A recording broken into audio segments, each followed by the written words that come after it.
Howdy, y'all. Remember a while back when I made an outline for a potential story that Overwatch could have? Well, I'm still not over that, especially with the recent news that there could have been a Netflix series and now there almost assuredly won't be. So now, more than ever, there is a spiritual hole inside me that can only be filled with story, particularly an Overwatch one. So, I've prepared a detailed, fully written scene that could work in a hypothetical Overwatch series with Cassidy as our lead, hence the hat. If you'll indulge me, I'd like to read it for you, but first, let's just set the scene a little bit. So in this scene, you've got Cassidy alone, settling his unfinished business with the Deadlock Gang, his former crowd, sort of in a culminating moment for whatever his character arc would have ended up being, you know? So with that context, let's just dive right into it. Who knows? Maybe if I put this out into the YouTube ether, someone might see it, think it's cool, and maybe this idea will snowball into something beyond me. I don't know. Probably not, but one can hope. Here we go. Oh, just one more thing before we actually begin. If you do want a little more context for like why I have Cassidy as the main character, or some of the other little set dressing bits of like why things are the way they are, definitely like check out my not my last video, but my video that I posted a while ago about my potential outline, because this scene is sort of based on that outline. You don't need to have heard my outline to understand this, but it'd probably help a little bit just for some context. But anyway, here we go. The Arizona air was as dry as Cassidy remembered. On the side of the street, the familiar Route 66 sign jostled insecurely in place as the wind picked up. He remembered the last time he had been here, in the Deadlock Gorge. He remembered what he was forced to do. Ever since then, he hadn't been able to get Ashe's face out of his mind. She had left him no choice then, but what happened between them still wasn't sitting right in his head. A burning, nagging feeling, a sense of responsibility, a sense of guilt. But the rot that was the Deadlock Gang had been allowed to fester for too long, and it was Cassidy's job alone to see to it. The lone former outlaw strode tall through the desolate street, unhidden, unafraid, demanding attention. The surroundings were quiet in a way that instilled the feeling of being watched. Cassidy used to relish this part, the calm before the storm, the anticipation before action, but now it just made him feel restless.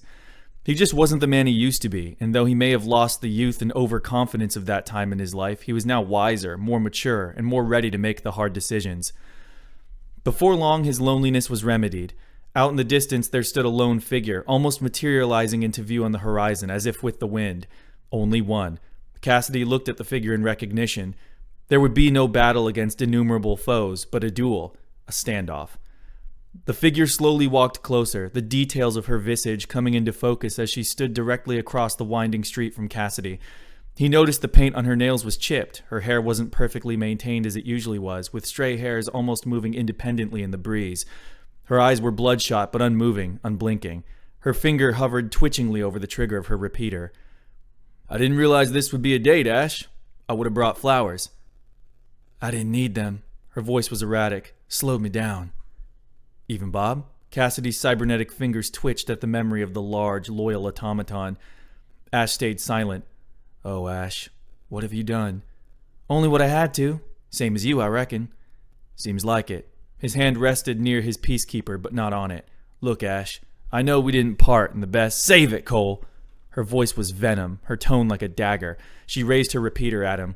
Normally, he knew he'd be at a disadvantage. Her weapon had better range, and his was still holstered. But this time it was different. This Ash wasn't the same one he had known. This wasn't the young girl he had whisked away to an outlaw's life of adventure. This wasn't even the leader of the Deadlock Gang. This was a woman on the edge, with nothing to lose. A wild card. A mad dog. Sloppy. The rustling of tumbleweeds was the only sound to be heard. If Genji had been there, even his dragon blade would have struggled against the tension radiating between these two.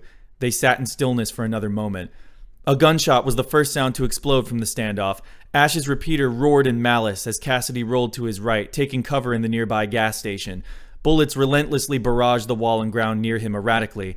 He whipped out his peacekeeper, but as he looked at it, he couldn't feel that instinct to fight kick in. Something inside him rejected it. He fought through it, poking his head out from behind cover and taking a few shots himself. Ash found cover on the far side of the small gas station. They now stood on opposite sides, waiting for the moment the other would land a shot. Simultaneously, they jumped out from behind their walls of safety and readied their weapons. At that moment, time almost seemed to stand still for Cassidy. Ash's recklessness caught up to her, as when she pulled her trigger, her rifle clicked in disobedience, refusing to fire. She had run out of bullets. Cassidy, on the other hand, had at least 4 left, plenty to end this right here and now. His revolver's iron sights solidified their view on the lone woman, and he slotted the hammer back.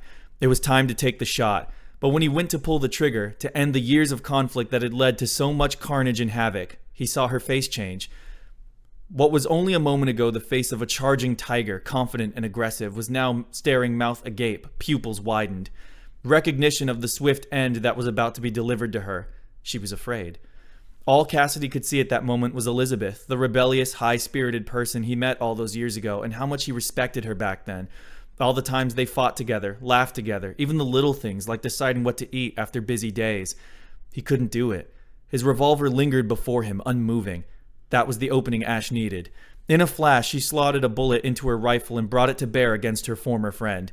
Unlike him, she took the shot. Before he knew it, his trusty peacekeeper flew from his hands and clanked loudly on the hard ground. She sprinted forward with blinding speed, closing the distance before Cassidy could release himself from his trance, and lunged at his waist, tackling him and forcing him down. Her knees locked his arms in place, and she ripped her coach gun from its holster, nearly forcing it into Cassidy's mouth. As he laid there, 2 barrels staring him in the face, and the person he cared so much for in the past gritting her teeth in hatred, he couldn't help but feel like this was an oddly fitting end. Did he not deserve it? Was he not responsible for all of this? Was this not recompense for years of being on the wrong side of the law? He closed his eyes and waited for Ash's judgment, but it never came. When he reopened them, all he could see was a trembling shotgun and tears streaming down the eyes of the one holding it. He didn't know what to do, what to say. "Damn it, Cole," she blurted through clenched teeth. "Why?" "Why what, Ashe? Why did you leave?" And there it was. Years of pressure had finally erupted, letting itself pour out and flow uninhibited. She got the better of him, finally. After years of him coming out on top, she finally had her moment. She could have ended it all, but didn't. She slumped off of him, sitting against the outer wall of the gas station, holding her head in her arms, pressed against her knees. Her coach gun limply hung in her grip. Wordlessly, Cassidy sat up and looked at her. "What have I done?" he thought to himself. I'm sorry, Ashe." She lifted her head, looking him directly in his eyes. Despite just having a shotgun in his face, this was the most uncomfortable he had felt in this interaction, put on trial before the embodiment of his past life.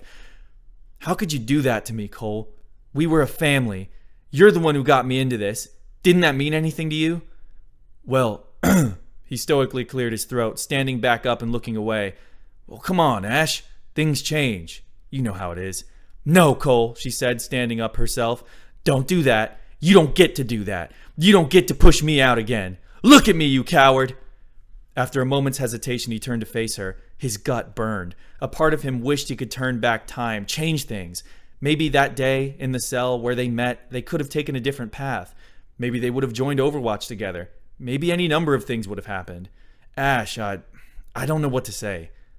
"I loved you," she uttered weakly. That one rampaged through Cassidy's gut like a high-speed train. With those words, she did more damage to him than any rifle, any stick of dynamite. "I loved you, and you left." He rubbed his eyes before the tears threatening to leak out made good on their intentions. "I'm here to take you in, Ashe." She stood defiantly in front of him. "And that's what I intend to do." He bent over and picked up his revolver, but instead of pointing it at her, he holstered it. Ashe looked at him, confused. He walked forward and could see a growing discomfort on Ash's face. Before she could react, he embraced her. He could feel how stiff she was, almost rejecting the contact, before finally letting her guard down and allowing herself to be held. "I'm sorry, Ashe. I can't change the past," he said. His confidence returned to him. "But I can do the right thing now. There's a storm coming. Null Sector's getting more aggressive, more focused.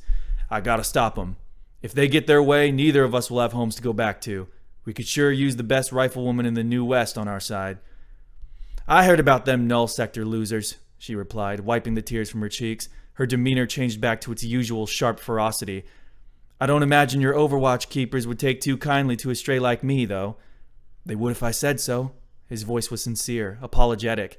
She looked into his eyes, and for a moment he saw the old Ashe, but it quickly dissipated. "No thanks, cowboy." She turned her back, slinging her rifle over her shoulder. "I'll fight them my way, for myself. But I won't get in your way if you want to go play hero." Cassidy watched as Ashe, this specter from his past, faded away into the distance, leaving him alone in the middle of the street they had both frequented many times before. Would that be the last time he ever saw her? Would things ever go back to the way they were? Was he too different now to ever accept that? He didn't know, but one thing was for certain. He left to go handle the Deadlock Gang, and it had been handled. So yeah, that's like my proposed sample chapter of maybe something we could have had.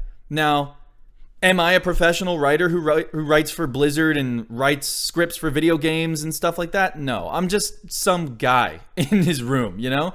And maybe was it maybe a little cringe or fan fictiony? Perhaps, but like it's more a proof of concept than anything else, and that's kind of the point that I wanted to make. That there's so much room for growth and exploration in these characters that I fear we're never gonna get, you know? We've been invested in this IP since 2016. You know, even since the fucking beta, there were people cosplaying it before the game even came out.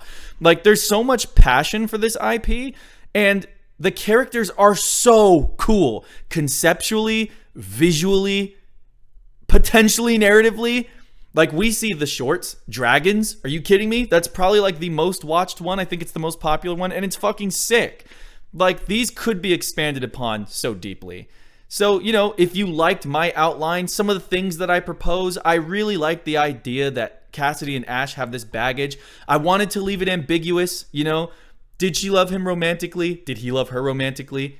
Did they love each other platonically? Maybe it was more brother-sister. Maybe it was like, I never had stability in my family. Cassidy brings me along, gives me some sense of stability, even if it's breaking the law. And like the attachment that comes with that. And maybe the loss of stability that comes with, you got me into this life, now you're leaving, you have no right to leave me here. And that bitterness, like that could be really cool to play with. But I feel like we're never gonna get to play with that in a professional sense, you know? So yeah, take this outline. You know, think about it, ruminate on it, criticize it, you know, like what ways could this be better? And that's the point. So, you know, let me know in the comments if maybe you would change some things or how you would completely reimagine the story of Overwatch or like what you might do with it. Because at this point, that may be as far as it goes. Just speculation. I don't know that it will ever go farther than that. And that's kind of sad, man, because I really think that there's a lot of potential here. But I've rambled enough. Thank you for indulging me. Thank you for listening to that. And yeah, man, peace out.